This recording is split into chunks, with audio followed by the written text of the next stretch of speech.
These are the voices that make Missouri work. This is Profiles from the Heartlander. Well, Mr. Secretary, glad to have you here, sir. Feel free to call me Jay. I sure will. Well, Jay, welcome to the show. I'm glad you could make some time for us today because I know you have been crisscrossing the state. When you run a statewide campaign, talk to people about that. That's most of us don't know what that is. Well, there's really two styles of running a statewide campaign. You have the people that just raise money and then use TV ads to lecture people. I'm old school. I don't know how you actually serve as a good statewide leader if you're not getting around the state to listen to people. I think that's the best way to do it. So when I'm running, we're putting about 11,000 miles on the car a month right now. I do considerably less, probably 2/3 of that to half of that when I'm not running, because I still believe that being an elected statewide official should be about public service, not about titles.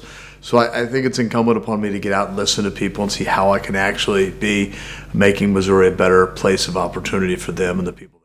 What have you learned in these weeks and months you've been on the road talking to Missourians? Is there a consistent theme you're hearing from them? I think Missourians are starting to hate government as much as I do. I know they're definitely hating the campaign commercials they see. But look, you've got parents that are really concerned that they're losing control of the upbringing of their children. Kids that God has given them to raise in the honor and admonition of the Lord.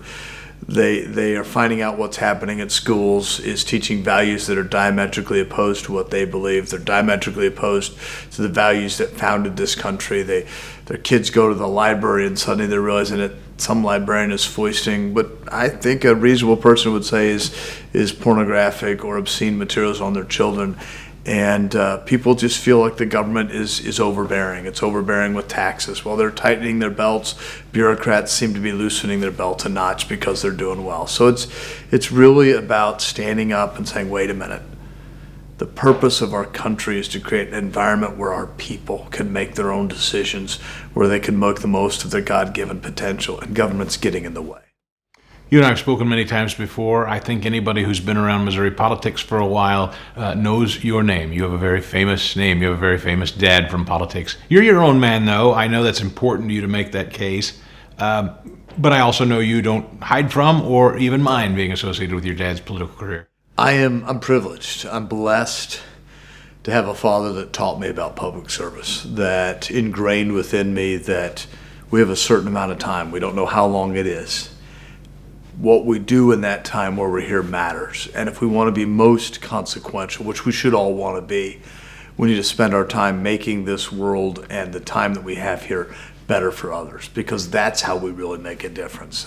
It's kind of funny. I love my dad. Never thought I would follow him in politics. I was the 17-year-old kid that said, I'm never going into politics. I'm never going to law school. I'm going to have a real job and I'm going to go into engineering. And I did that, although I think God laughed when I said that, because after 10 years of engineering, I ended up in law school, and here I am, both an attorney, an engineer, and unfortunately, I guess, a politician. In your time in public service, talk to us about it. What stands out to you most? What do you feel most proud of? What do you still want to accomplish? What I love the most is something that kind of happens on the individual scale, but that's when people call our office. They may not even need to get a hold of the Secretary of State, but they have a problem. Sometimes it's something we can help them with directly. They don't know who to call. They're just reaching out for help from someone. And when you find someone, sometimes they've been through a lot. They've been bounced around from offices. They've been told no. No one's been able to helpful. And when you're able to truly make a difference, when they hear a live person on the phone that says, yeah, let me help you. And they're just like, wait, you don't really want to help me? Yes, I do. What can we do for you? Tell me what you got. We'll figure that. I love that ability. We have senior staff meetings and we'll read letters that people send in about different members of our staff in different areas, business services, archives, you name it. And it's great to uplift those letters of thanks and say, this is who we want to be. This is how we serve the people of this state, by remembering that's our mission. That individual, that's why we're here. They're paying our salaries. So I love that. I love getting out around the state and talking to Missourians. The engineer in me loves problems, if you will. Um, my wife has on many occasions kind of looked at me, shook her head, turned away, and said, "You're such an engineer." And I have to remember when she's talking to me that sometimes she wants me to listen and not fix what she went through that day. But I love meeting with people, finding out what's happening down in McDonald County or what's happening up in Clark County, and sometimes very different.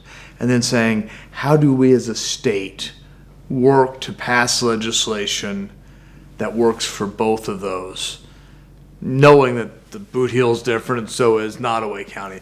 But how do we work that process out to find a good solution that works for everybody?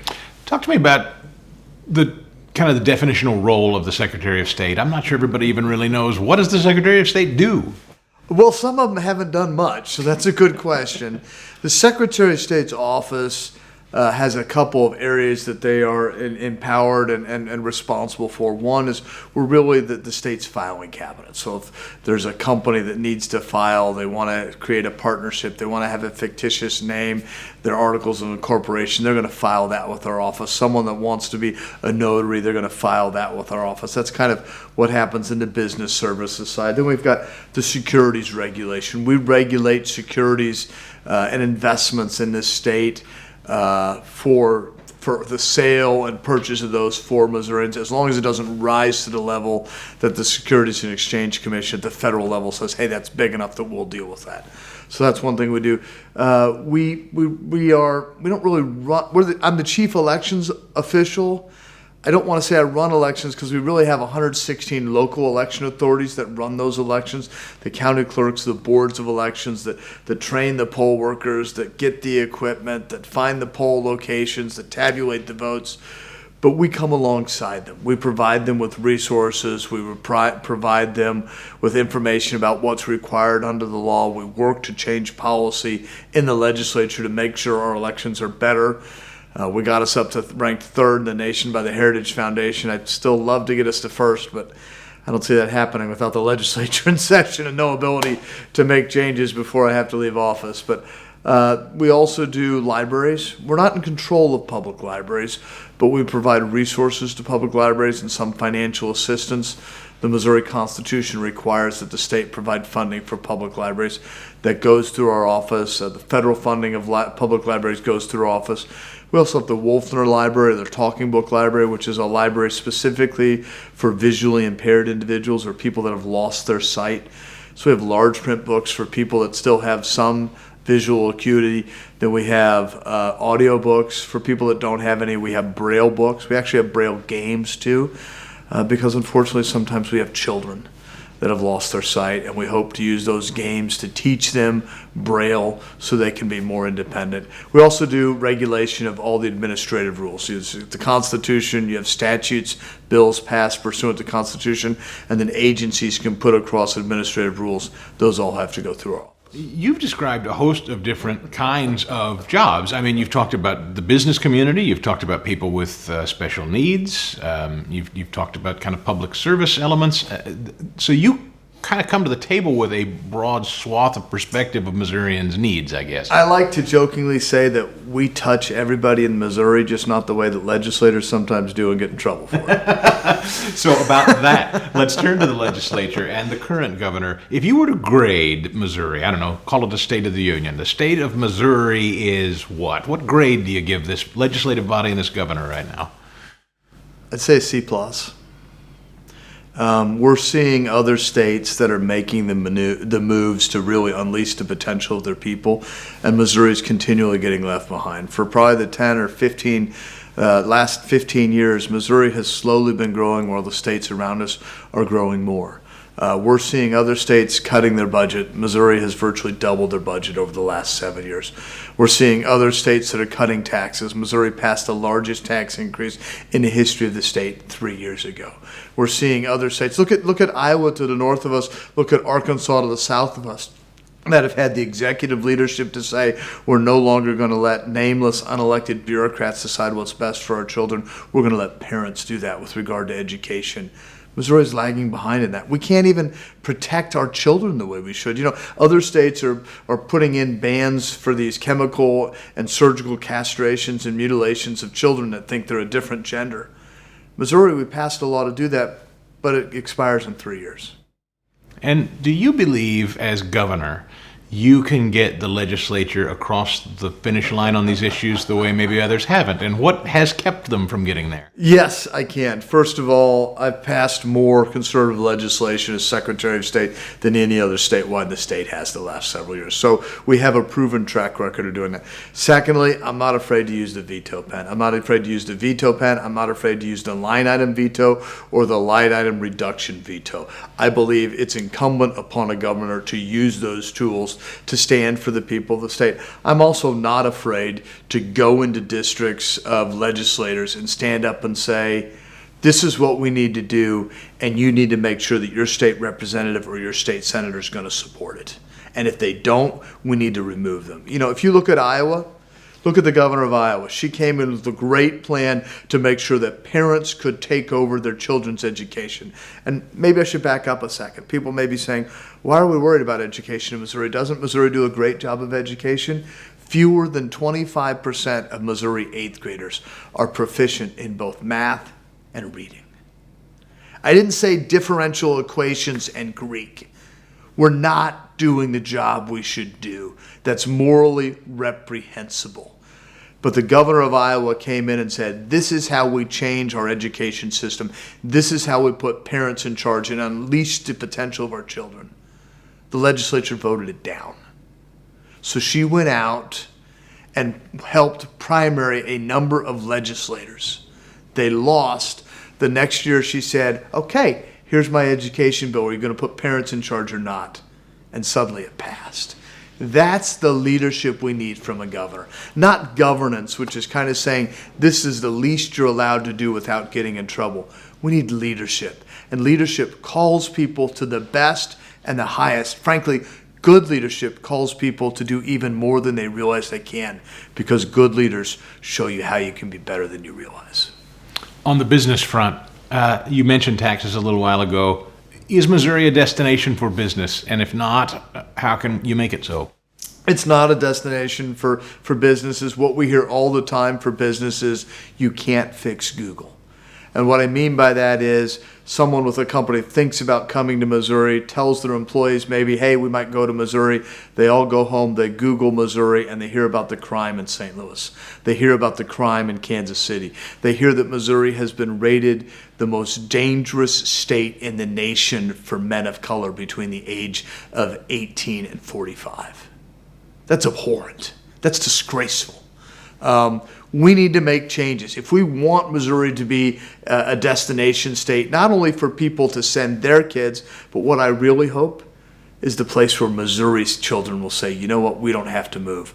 We can stay in Missouri. I think it's terrible that the largest actual export of Missouri is the best and brightest of our next generation. But if we want to change it, I've got a 3-part plan. They just so happen to be the 3 main things I'm focused on with my election for governor. Is 1, education, putting parents in charge, releasing the potential of our children, having the money go to the parents and follow the child. So parents are empowered. And you know who else is empowered? Teachers. Teachers can go to their school and say, these 25, 30, 20 kids, their money is following me. Either you give me the disciplinary support I need, either you make sure that the resources get to my classroom, or I'm taking these kids, we're going down the street. It empowers parents, it empowers teachers, and it'll make a real difference in education.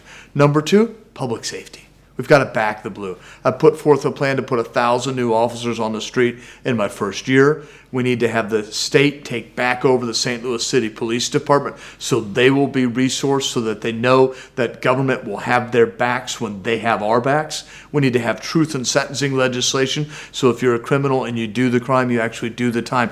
Right now, in a lot of cases, we incentivize criminals. They will get out of jail faster if they don't try to rehabilitate than if they do try to rehabilitate. That's asinine.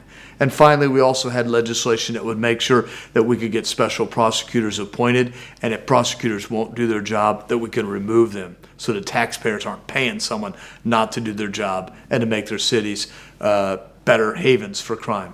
And then thirdly, after education reform, public safety, we got to get the economy under control. We got to get the government under control.